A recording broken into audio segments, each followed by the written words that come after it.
ज्यामध्ये मी जर माझ्या आजपासून 6 वर्षांनी होणाऱ्या वयाची 6 पट माझ्या 7 वर्षांनी होणाऱ्या वयाच्या 7 पटीत समीकरण हे करताना बघा आजपासून 6 वर्षांनी होणाऱ्या वयाची 6 पट कशी मांडतात.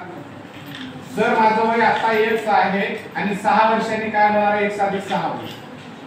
पुन्हा त्याची 6 पट वयाची आतापासून म्हणजे 6 वर्षांनी x + 6 आणि त्याची 6 पट एवढं झालं. पुन्हा दुसरं झालं माझ्या 7 वर्षांनी होणाऱ्या वयाच्या 7 पटीत काय केली म्हणजे 7 पटीत मिळवली म्हणजे बेरीज केली.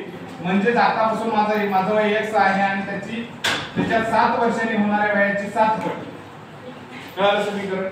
हे आताच्या वयाच्या 14 पटीत मिळते म्हणजे 14x याची 14 पट झाली. कळलं एवढं लक्षात येऊन नाही गेलं.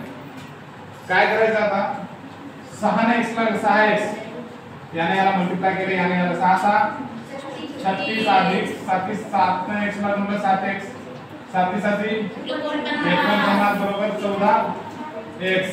आता बघा 6 आणि 7x किती झाले रे किती 13x. मग 14x मधून इकडे 13x डायरेक्ट घेऊन टाकू आणि हे 36 आणि 49 किती झाले 9 6 5 किती झाले 85. ठीक आहे म्हणजे x बरोबर काय झालं 85. पण त्यांनी 85 उत्तर जरी दिलं असतं तर हे क्लिक करू नका.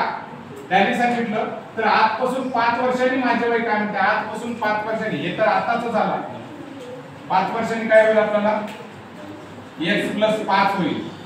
5 वर्षा नंतर x + 5 आता जो किती आहे x ची व्हॅल्यू 85. 5 वर्षांनी आणखी 5 ऍड केले म्हणजे किती 90 वर्ष आपलं हे आपलं उत्तर असणार आहे. एमपीएससी सीसॅट मध्ये 2019 मध्ये विचारलेला प्रश्न लक्षात आला का.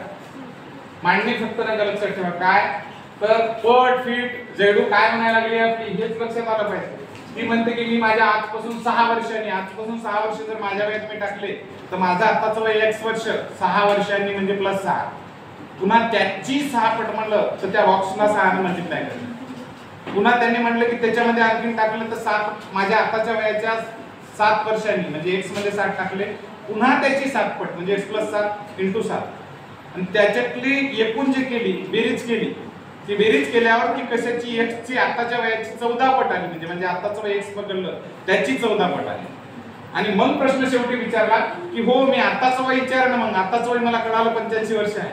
मी विचारायला की इथून 5 वर्षांनी किती वय होईल ते प्रश्न देतात. पहिला आपण काय करतो याला क्लिक करतो. कार्यक्रम कुठे इथं आपला कार्यक्रम असतो.